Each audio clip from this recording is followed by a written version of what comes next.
Bismillahirrahmanirrahim. Assalamualaikum warahmatullahi wabarakatuh. Jumpa lagi di channel YouTube Rivanista.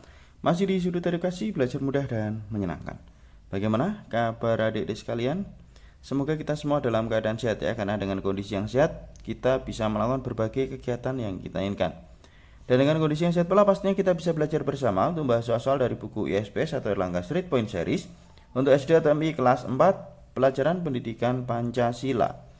Buku ini sendiri diterbitkan oleh penerbit Erlangga dan dikarang oleh Dwi Tias Utami. Adik-adik sekalian ya, sebelum belajar jangan lupa untuk berdoa agar diberikan kemudahan, kelancaran, serta ketelitian. Untuk itu marilah sejenak kita berdoa bersama. Berdoa mulai. Berdoa selesai. Oke, kali ini kita masih di bab 1 ya, tentang proses perumusan dan nilai-nilai Pancasila. Nah, tepatnya kita akan membahas soal di halaman 8 ya. Halaman 8 ini ada 2 buah soal ya. Soal ayo jawab kuis ya. Kalau ayo jawab kuis sebelumnya kita bahas di video short ya, karena sangat singkat. Kalau ini agak panjang ya jawabannya, jadi saya bahas di sini. Oke, yang pertama ya. Apa yang dimaksud dengan musyawarah mufakat ya? Musyawarah mufakat itu sesuai dengan penerapan sila keempat ya, yaitu kerakyatan yang dipimpin oleh hikmat kebijaksanaan dalam permusyawaratan perwakilan. Nah, musyawarah mufakat itu apa ya? Di sini udah saya tuliskan adik-adik sekalian. Ya, ini ya. Jadi yang dinamakan dengan musyawarah mufakat itu adalah suatu proses yang dilakukan untuk memperoleh keputusan yang disetujui oleh semua pihak ya. Jadi oleh semua anggota musyawarah. Jadi proses yang dilakukan untuk memperoleh keputusan yang disetujui oleh semua pihak atau semua anggota musyawarah ya, untuk mencapai keputusan ya atau kesepakatan, itu dinamakan musyawarah mufakat. Nah, itu untuk soal nomor 1. Kita lanjut ke soal nomor 2. Apa sikap yang harus diterapkan dalam musyawarah mufakat? Nah, ada banyak sekali ya sikap yang harus diterapkan dalam musyawarah mufakat. Di sini saya tuliskan 6 ya. Mungkin kalau ada jawaban yang lain ya bisa ditambahkan ya.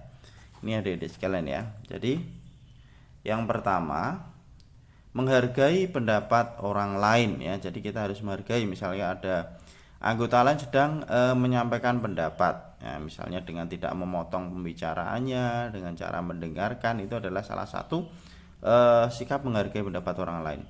Kemudian yang kedua, tidak memaksakan kehendak kepada orang lain ya, misalnya kita menginginkan ide kita harus diterima oleh orang lain, kita paksakan, itu tidak boleh ya. Jadi tidak memaksakan kehendak pada orang lain.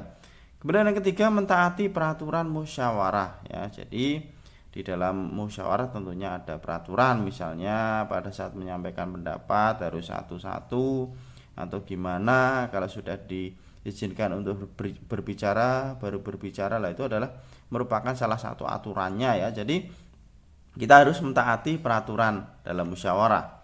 Kemudian yang keempat, mau menghargai suara terbanyak. Nah, jadi kalau misalnya tidak dicapai kesepakatan ya, tidak tercapai kesepakatan lah, dilakukan voting atau pemilihan suara terbanyak, kita juga harus mau menghargai ya, walaupun kita tidak sesuai dengan apa hasil itu, karena yang namanya musyawarah itu untuk mencapai kesepakatan ya.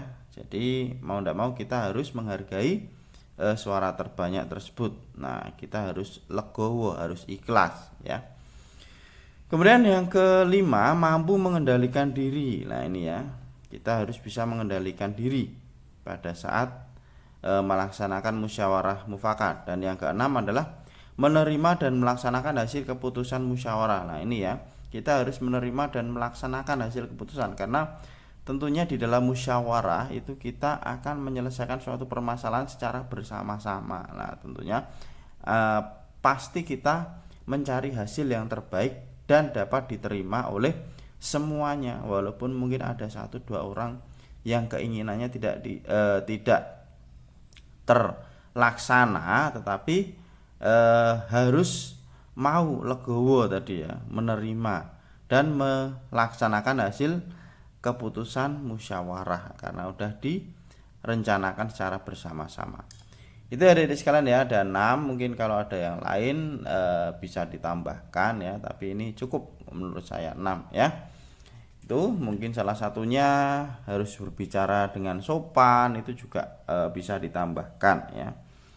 Oke, itu untuk penjelasan ayo jawab kuis ya di halaman 8 ya. Untuk penjelasan soal-soal berikutnya ya, tetap ikuti terus di channel YouTube Rivanesta ya. Terima kasih sudah belajar bersama, semoga bermanfaat. Mohon maaf apabila ada kekurangan. Saya akhiri. Wassalamualaikum warahmatullahi wabarakatuh.